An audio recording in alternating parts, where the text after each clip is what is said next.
Hola con todos. El tema de este video es túbulos renales. Hablaré acerca de la reabsorción y la secreción de moléculas que se da a lo largo de el sistema tubular renal. Y entonces, primero es importante tener claro cuáles son los mecanismos de reabsorción inicialmente. Vamos a tener transporte activo en el cual vamos a necesitar de energía, ¿bien? Y esta puede ser energía, digámoslo, química a través del ATP, lo cual se conoce como transporte activo primario, en el cual ya primero tenemos el transporte activo, y aquí vamos a tener transporte activo primario que va, bueno, es dependiente de ATP. Y aquí uno de los transportadores que va a ser esencial en la función de los túbulos renales corresponde a a la bomba sodio-potasio ATPasa, que recordemos va a sacar sodio, tres moléculas de sodio, y va a meter dos moléculas de potasio a cambio de la hidrólisis del ATP, ¿verdad? Después tenemos el transporte activo secundario, que es el cual va a estar principalmente en el lumen de el túbulo renal. Y aquí podemos encontrar, por ejemplo, al SGLT2, que es un cotransportador de sodio y de glucosa. Va a meter sodio y glucosa al mismo tiempo. Esto a favor del gradiente elevado que tiene en el lumen tubular el sodio. Entonces aquí no es energía química, sino es energía cinética. Es la energía cinética debido al gradiente que tiene este sodio en el lumen. Ya, y esto es importante mencionar algo.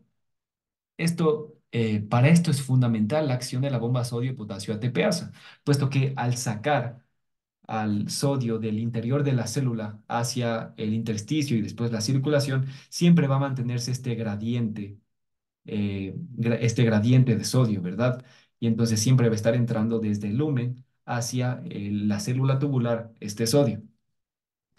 Después tenemos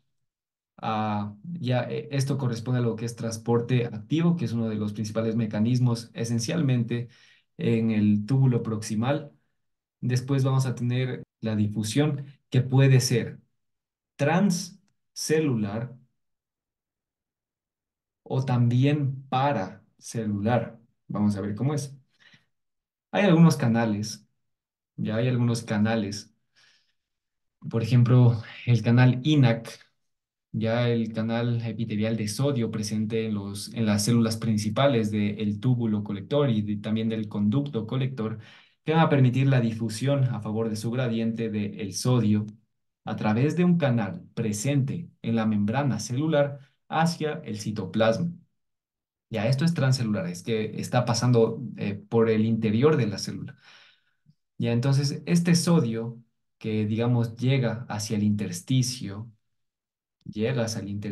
va a formar un gradiente de sodio. En este caso, recordemos cloro, carga negativa, va a difundirse a favor de esta carga positiva que existe desde el lado vasolateral por la vía paracelular. Y entonces tenemos este transporte activo y también tenemos esta difusión, ya como mecanismos de reabsorción. Esto va a ser lo principal. Y después vamos a tener mecanismos de secreción que los voy a mencionar más adelante. Recordemos, en la parte más proximal vamos a tener el glomérulo, vamos a tener la cápsula de Bowman, e inmediatamente después de la cápsula de Bowman vamos a tener al túbulo proximal. ¿Qué es lo que va a ocurrir en este túbulo renal proximal? Aquí se va a dar la mayor cantidad de reabsorción de moléculas y de agua. Podemos ver que solo de sodio y agua corresponde al 65% de su reabsorción a lo largo de los túbulos renales. También se va a dar aquí la totalidad del transporte de aminoácidos y de glucosa. También va a contribuir en el equilibrio ácido-base, ya a través de la secreción de hidrógeno y reabsorción de bicarbonato. También va a producirse aquí reabsorción de sodio y aquí se va a secretar sales biliares, oxalato, urato, catecolaminas y fármacos o toxinas. Ya. En el caso, vamos a abordar un poco más cómo sucede todo esto más adelante, ya con una imagen un poco más descriptiva. Ya, pero ahorita vamos viendo qué pasa a través de cada una de estas partes eh, de los túbulos. Después está el asa de Hendra, que corresponde a toda esta región de aquí. Va a tener una porción delgada, ya una porción descendente delgada y ascendente delgada, y también una porción gruesa, que es la porción gruesa del asa ascendente de Henle. Entonces, ¿qué es lo que va a ocurrir en esta porción descendente? Principalmente, dada su gran permeabilidad de esta porción descendente, va a haber reabsorción de agua, aproximadamente del 20% de todo el agua que se reabsorbe a lo largo de los túbulos. Lo más interesante se encuentra a nivel del asa ascendente de la porción gruesa de este asa. Esta zona es importante mencionar que, a diferencia de la porción descendente, es impermeable al agua. Aquí va a haber un transportador sumamente importante, que de hecho es el objetivo de los diuréticos de asa, como la furosemida, la bumetanida, la torsemida, que es el transportador de sodio, 2 de cloro y uno de potasio, que lo vamos a ver más adelante. Ya, y a través de este mecanismo se logra reabsorber el 25% restante del sodio, que se reabsorbe a través de estos túbulos. También va a producirse reabsorción de paracelular de magnesio y de calcio, y también un poco de secreción de potasio. Después, en el túbulo distal, que es en donde primero nos vamos a encontrar con la mácula densa, seguido de la parte del túbulo distal en sí, debemos saber que es impermeable al agua y a la urea, y que aquí va a haber un cotransportador que va a sumar en esto de la reabsorción de sodio, que es el cotransportador sodio-cloro. También se va a producir un poco de transporte de calcio hacia el interior de la célula.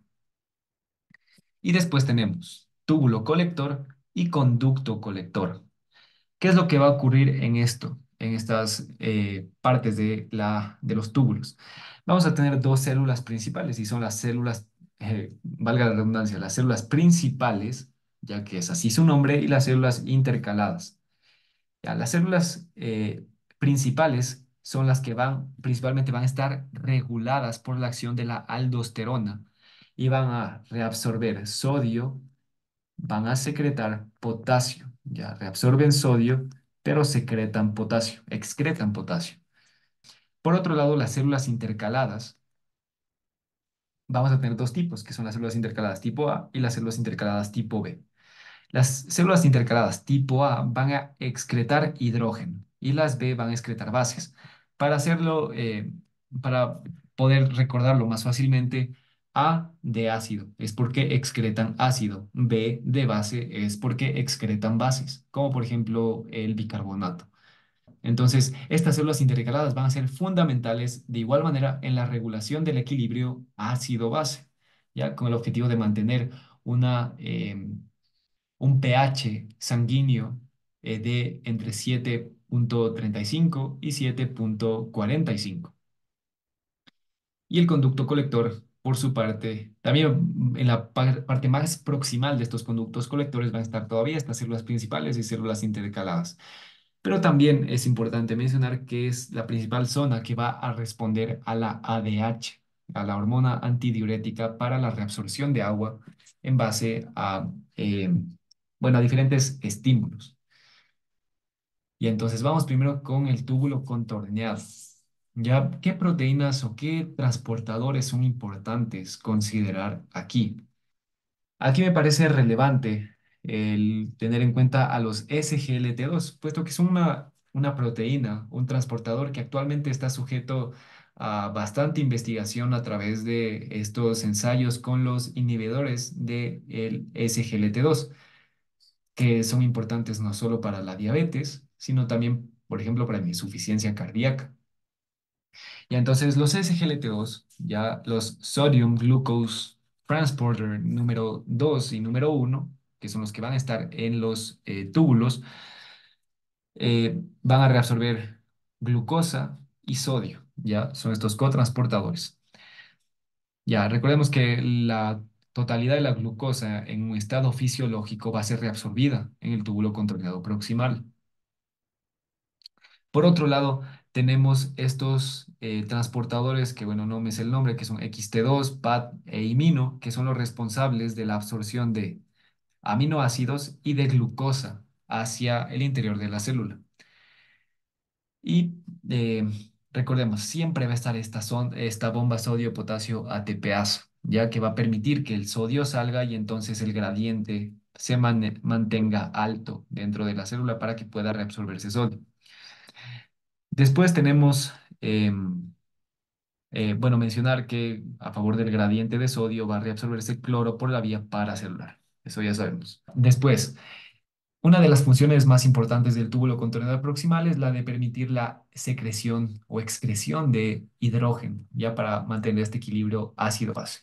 ¿Cómo lo va a conseguir? A través de dos proteínas importantísimas, que son la anidrasa carbónica y el intercambiador de sodio-hidrógeno. Vamos a ver, el dióxido de carbono presente en la sangre va a ingresar hacia el interior de esta célula tubular. Una vez que ingresa, la anhidrasa carbónica, al reaccionar dióxido de carbono con agua, va a producir eh, ácido carbónico. Este ácido carbónico se va a transformar o va a disociarse en un hidrogenión y un anión de bicarbonato.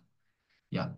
El hidrógeno va a ser intercambiado por un sodio a favor del gradiente del sodio por este intercambiador de sodio-hidrógeno, como el nombre lo indica.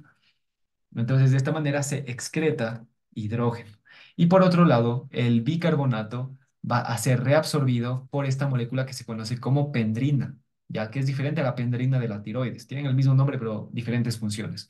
La pendrina presente en estas células tubulares van a reabsorber bicarbonato y van a ingresar cloro hacia la célula.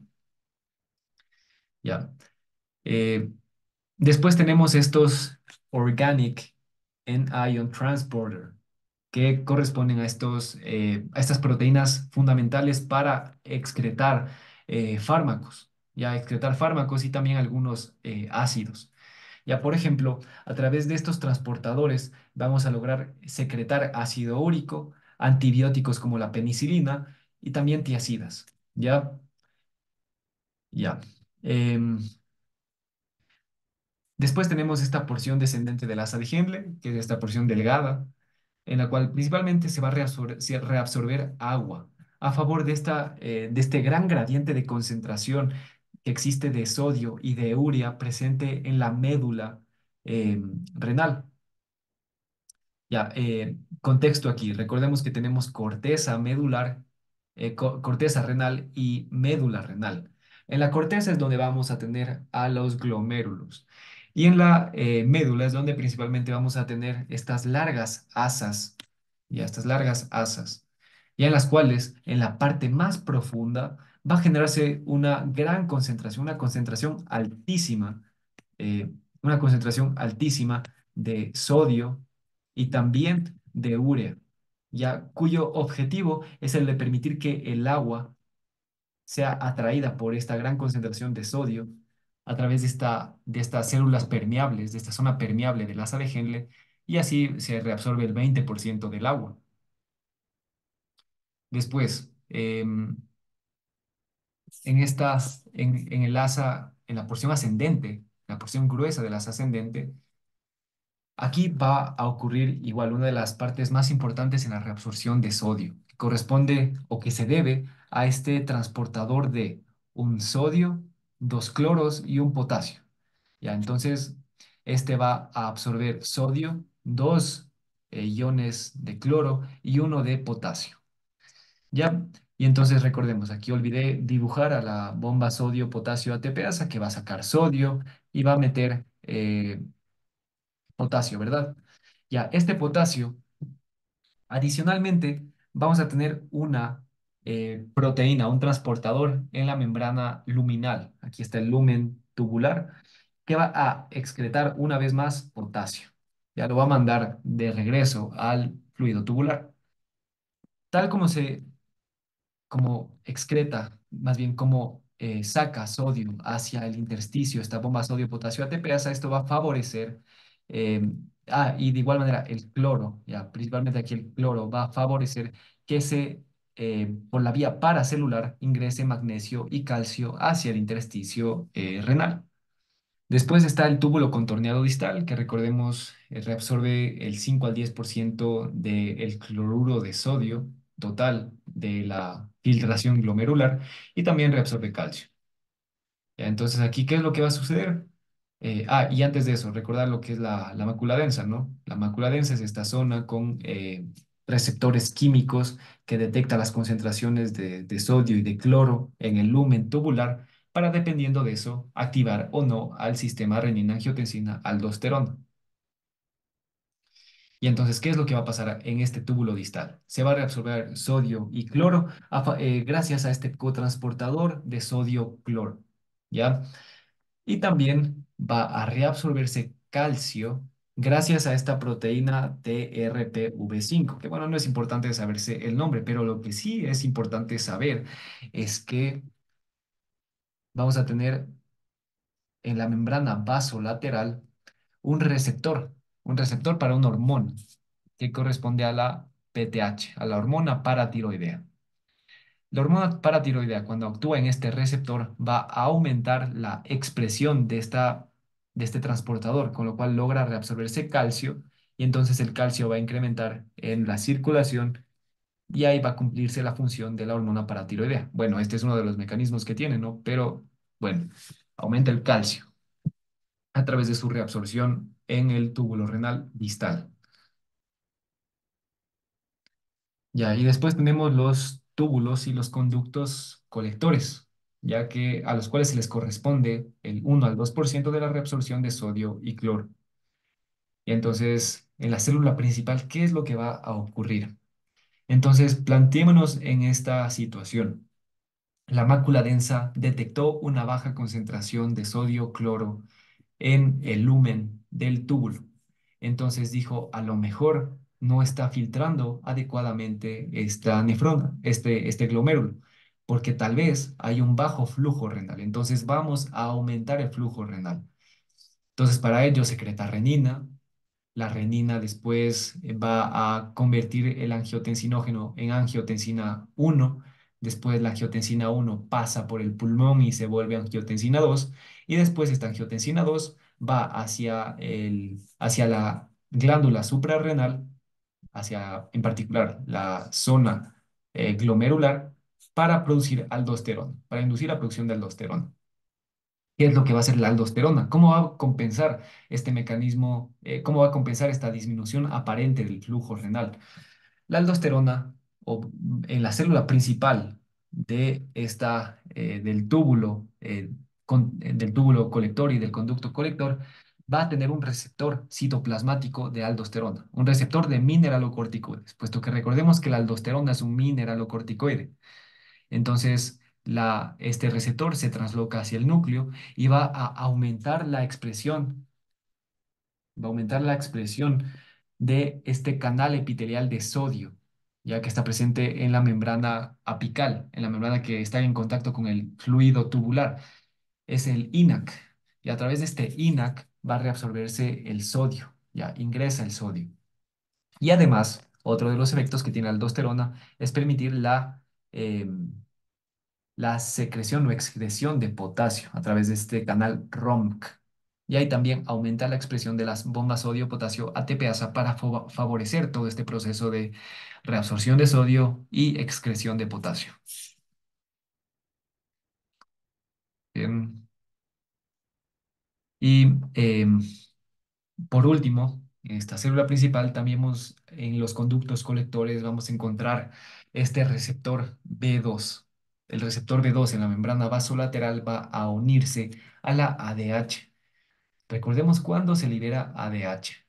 La ADH va a liberarse cuando a nivel del órgano vasculoso en el hipotálamo se detecta una osmolaridad elevada, cuando se detecta una osmolaridad elevada en el plasma, lo cual nos está indicando que hay poca agua y hay un montón de solutos, es decir, que hay una deshidratación.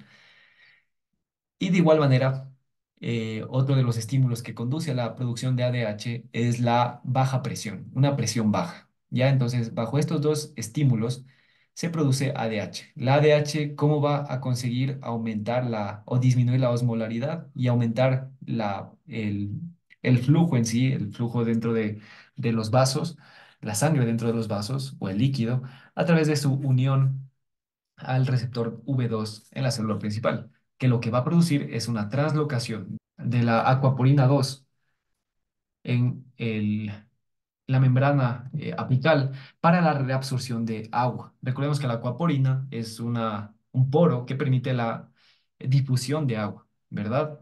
Y otra de las funciones que tiene esta vasopresina es aumentar unos transportadores que se conocen como UTA1, que permiten la reabsorción de urea. ¿Ya? Entonces eso, principalmente acuaporinas. ¿Ya? Y después ya casi para finalizar con este tema y dentro de lo que es el equilibrio ácido-base tenemos a las células intercaladas tipo A y células intercaladas tipo B. Cuando se produce una acidosis metabólica, estas células intercaladas tipo A van a estar más activas. ¿Ya? Van a recibir estímulos que van a aumentar su actividad.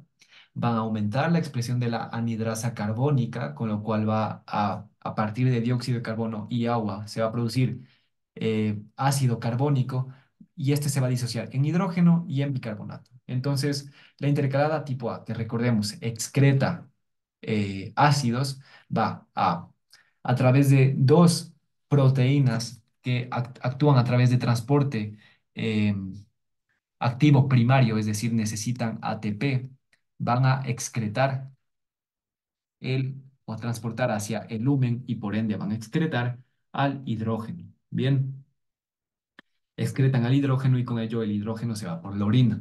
Y por otro lado, aumenta la reabsorción de bicarbonato. Ya, después las intercaladas de tipo B van a hacer exactamente lo contrario. Ya, cuando se produce una alcalosis metabólica, la función aquí de, de la célula intercalada tipo B es, a través de la anhidrasa carbónica, producimos bicarbonato e hidrógeno, ¿verdad? Y aquí, a través de la pendrina, sale el bicarbonato, se excreta y con ello busca la célula intercalada tipo B disminuir la carga de aniones, la carga de bases en la circulación para que de esta manera el pH baje, ya sea un poco más ácido, puesto que está en alcalosis. Y eso sería todo con respecto a la clase de túbulos renales y su función.